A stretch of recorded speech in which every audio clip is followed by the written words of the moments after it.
നമ്മളിപ്പോൾ കാണുന്നത് hybrid solar ഉപയോഗിക്കുന്ന ഒരു വീട്ടിലെ സോളാർ പാനൽസ് ഫിക്സ് ചെയ്തിരിക്കുന്ന സ്ഥലമാണ്. ഇതൊരു ഫ്ലാറ്റ് റൂഫ് ആയിട്ടുള്ള ഒരു ഏരിയ ആണ്. സോ ഈ വീടിൻ്റെ മൊത്തം ടെറസ് ഏരിയയിൽ നമ്മൾ സോളാർ പാനൽസ് ഇൻസ്റ്റാൾ ചെയ്തിരിക്കുകയാണ്. സോ ഇവിടെ നിങ്ങൾക്ക് നോക്കിയാൽ കാണാൻ പറ്റും, ഇതിൻ്റെ ഫ്രെയിം വർക്ക് ആണെങ്കിലും ഒരു ഹെവി ആയിട്ടുള്ള സ്ട്രക്ചറാണ് നമ്മൾ ചെയ്തിരിക്കുന്നത്. അപ്പോൾ നമുക്ക് ഇങ്ങനെയുള്ള സ്ഥലങ്ങളിൽ ഫ്ലാറ്റ് റൂഫിൽ ചെയ്യുമ്പോൾ നമുക്ക് സൺഷൈഡിൻ്റെ വെളിച്ചം വരുന്നതിനനുസരിച്ച് നമ്മൾ പ്ലാൻ ചെയ്താൽ മാത്രമേ നമുക്ക് കറക്റ്റായിട്ടുള്ള ഔട്ട്പുട്ട് കിട്ടുള്ളൂ. സോ ഇവിടെ നമ്മൾ നോക്കിക്കഴിഞ്ഞാൽ ഒരു 3 ലെയറായിട്ടാണ് നമ്മളിവിടെ ചെയ്തിരിക്കുന്നത്. സോ ഒന്ന് നമ്മൾ ഈ ഒരു ഏരിയയിൽ ചെയ്തിരിക്കുന്നത് ഹൈറ്റ് കുറഞ്ഞ ഏരിയയിലും, സോ നമ്മൾ ഈ ഒരു ഏരിയയിൽ ചെയ്തിരിക്കുന്നത് കുറച്ചുകൂടെ ഹൈറ്റിലാണ് ചെയ്തിരിക്കുന്നത്. പിന്നെ നമ്മളൊരു കാര്യം ചെയ്യേണ്ടത്, സോളാർ പാനൽസ് ഇൻസ്റ്റാൾ ചെയ്യുമ്പോൾ എപ്പോഴും ശ്രദ്ധിക്കേണ്ട ഒരു കാര്യം, ഏത് പാനലാണോ ഹയസ്റ്റ് പൊസിഷനിൽ ഇരിക്കുന്നത് അതിനേക്കാൾ ഉയരത്തിൽ വേണം നമ്മൾ ലൈറ്റ്നിങ് അറസ്റ്റ്. ഇപ്പോൾ നമ്മളിവിടെ നോക്കിയാൽ കാണാൻ പറ്റും, ലൈറ്റ്നിങ് അറസ്റ്റ് വെച്ചിരിക്കുന്നത് ഇവിടെയാണ്. സോ ആ ടോപ്പസ് പാനലിനേക്കാളും ഒരു 3 ഫീറ്റ് മുകളിലാണ് നമ്മൾ ലൈറ്റ്നിങ് അറസ്റ്റ് വെച്ചിരിക്കുന്നത്.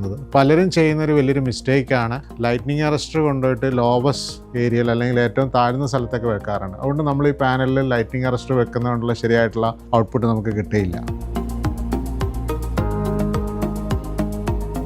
നമ്മൾ ഫ്ലാറ്റ് റൂഫ് ആയിട്ടുള്ള ഏരിയയിൽ നമ്മൾ സോളാർ പാനൽസ് ചെയ്യുമ്പോൾ നമ്മൾ എപ്പോഴും ശ്രദ്ധിക്കേണ്ടത്, പാനൽസിൽ നമുക്ക് 25 വർഷം ലൈഫ് വാറണ്ടി ഉണ്ടാവും. പക്ഷേ നമ്മൾ ചെയ്യുന്ന സ്ട്രക്ചർ വർക്ക് അത്യാവശ്യം സ്ട്രോങ് അല്ലെങ്കിൽ ചിലപ്പോൾ ഒരു 5 വർഷമോ 6 വർഷമോ കഴിഞ്ഞാൽ നിങ്ങൾക്ക് സ്ട്രക്ചർ വർക്ക് ചേഞ്ച് ചെയ്യേണ്ടി വരും. ഇവിടെ തന്നെ നമുക്ക് നോക്കിയാൽ കാണാം, 3 സ്ക്വയർ ട്യൂബ് വരുന്ന അല്ലെങ്കിൽ 3.1.5 ട്യൂബ് വെച്ചിട്ടാണ് നമ്മൾ ചെയ്യുന്നത്. ഇത് നമ്മളിങ്ങനെ GP പൈപ്പ് വെച്ചിട്ടാണ് നമ്മൾ ചെയ്തിരിക്കുന്നത്. അതേപോലെ തന്നെ നമ്മൾ ശ്രദ്ധിക്കേണ്ട ഒരു കാര്യം എന്ന് പറയുന്നത്, നമ്മൾ ഇതേപോലെ ഇതിൻ്റെ ബേസ് വരുന്ന ഏരിയയിൽ നമ്മളൊരു കോൺക്രീറ്റിന്റെ ഒരു ബ്ലോക്ക് ഉണ്ടാക്കി കഴിഞ്ഞു കഴിഞ്ഞാൽ നമുക്ക് ഇതിലേക്ക് തുരുമ്പ് കയറാതിരിക്കാനും ഇവിടെ വെള്ളം കെട്ടിക്കിടക്കാതിരിക്കാനും കോൺക്രീറ്റിലേക്ക് വെള്ളം ഇറങ്ങാതിരിക്കാനും അത് വളരെ സഹായകരമായിരിക്കും.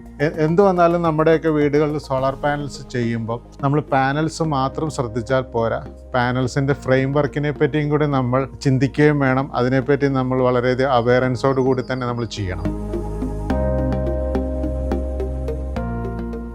നമ്മൾ സോളാർ പാനൽസ് ഇൻസ്റ്റാൾ ചെയ്യുമ്പം നമുക്ക് സ്പേസർ ക്ലാമ്പുകൾ അവൈലബിൾ ആണ്. ആ സ്പേസർ ക്ലാമ്പ് യൂസ് ചെയ്തുകൊണ്ട് ഇൻസ്റ്റാൾ ചെയ്യുന്നതിനുള്ള ബെനിഫിറ്റ്സ് എന്ന് പറഞ്ഞത്, നമുക്ക് എന്തെങ്കിലും കാറ്റോ അങ്ങനെ എന്തെങ്കിലും ഒരു പ്രോബ്ലം വരികയാണെങ്കിൽ ഇതിൻ്റെ ഉള്ളിൽ കൂടെ കാറ്റ് കടന്നു പൊക്കോളും. അല്ലെങ്കിലുള്ള പ്രോബ്ലം എന്ന് പറയുന്നത്, നമ്മൾ പാനൽസ് ചേർത്ത് വെച്ചിട്ടാണ് ചെയ്യുന്നതെങ്കിൽ നല്ലൊരു കാറ്റൊക്കെ വന്നു കഴിഞ്ഞാൽ ചിലപ്പോൾ പാനൽസ് മാറിപ്പോവാനോ അല്ലെങ്കിൽ പാനൽസ് നമ്മൾ സ്ക്രൂ ചെയ്തിരിക്കുന്ന ഊരിപ്പോവാനുള്ള ചാൻസ് ഉണ്ട്. ഇവിടെ നമ്മൾ ശ്രദ്ധിച്ചു കഴിഞ്ഞാൽ കാണാം, നമുക്ക് ഏകദേശം ഒരു 8 സെൻറ്റിമീറ്ററോളം ഗ്യാപ്പ് വരുന്ന സ്പേസർ ക്ലാമ്പ് നമ്മളിവിടെ ഉപയോഗിച്ചിട്ടുണ്ട്. സോ ഓരോ പാനൽസും തമ്മിൽ കണക്ട് ചെയ്യുമ്പോൾ ഈ സ്പേസർ ക്ലാമ്പ് വരുമ്പോഴുള്ള ഗുണം എന്ന് പറയുന്നത്, എന്തെങ്കിലും ഒരു കാറ്റ് വളരെ ശക്തമായിട്ട് കാറ്റുണ്ടായി കഴിഞ്ഞാൽ ഉപയോഗിച്ചിൽ കാറ്റ് കടന്നു പോകുമ്പോൾ നമുക്ക് ഒരിക്കലും കൺട്രോൾ ചെയ്യാൻ പറ്റില്ല. പക്ഷെ കാറ്റ് കടന്നു പോകാനുള്ള സ്പേസർ ഇട്ട് കഴിയുമ്പോൾ പാനൽസിൻ്റെ അടിയിൽ എന്തെങ്കിലും കാറ്റ് നല്ല രീതിയിൽ കയറി കഴിഞ്ഞാൽ ഈ കാറ്റ് ഈ മുകളിൽ കൂടെ കടന്നു പോവുകയും പാനൽസ് നമുക്കൊരു നല്ല പരിധി വരെ ഇത്ര നല്ല രീതിയിലുള്ള കാറ്റ് വന്നാൽ പോലും സേഫറായിട്ട് ഇരിക്കാനും സഹായിക്കുന്നതാണ്.